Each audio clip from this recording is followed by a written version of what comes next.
కోయికెను, ద్రాక్ష చెట్లు ఫలింపకపోయినను, ఒలీవ చెట్లు కాపుకు రాకపోయినను, చేనులోని పేరు పంటకు రాకపోయినను, గొర్రెలు దొడ్డిలో లేకపోయినను, శాలలో పశువులు లేకపోయినను, నేను యెహోవా యందు ఆనందించెదను. నేను ఎవరిని? హబక్కూకు. మీరు వచ్చి నేను చేసినవన్నీ నాతో చెప్పిన మనిషిని చూడుడి, ఈయన క్రీస్తు కాడ అని ఆ ఊరి వారందరితో చెప్పితిని. నేనెవరిని?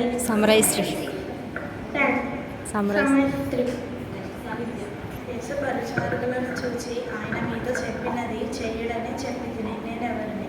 వేస్తలే మరి యేసు తల్లి అయిన మరి. నీ దేవుడైన యెహోవా సన్నిధిని నీవు రాజువై ఆయన సింహాసనం మీద ఆసీనుడు అయినట్లు అనుగ్రహము చూపినందుకు నీ దేవుడైన యెహోవాకు స్తోత్రములు కలుగును గాక. ఇశ్రాయేలీయులను నిత్యము స్థిరపరచవలనన్న దయాలోచన నీ దేవునికి కలిగి ఉన్నందున నీతి న్యాయములు జరిగించుటకై ఆయన నిన్ను వారి మీద రాజుగా నియమించెను అని పలికితిని. నేనెవరిని? శివదేశప్రభు. ప్రభునందు విశ్వాసం కలదాన్ని మీరు ఎంచితే నా ఇంటికి వచ్చి ఉండడానికి వేడుకొని మిమ్మల్ని బలవంతం చేయించున్నాను. నేను ఎవరిని? రాహాబ్. ఇదిగో ప్రభువా, నా ఆశల సగము బీదలకు ఇచ్చుచున్నాను.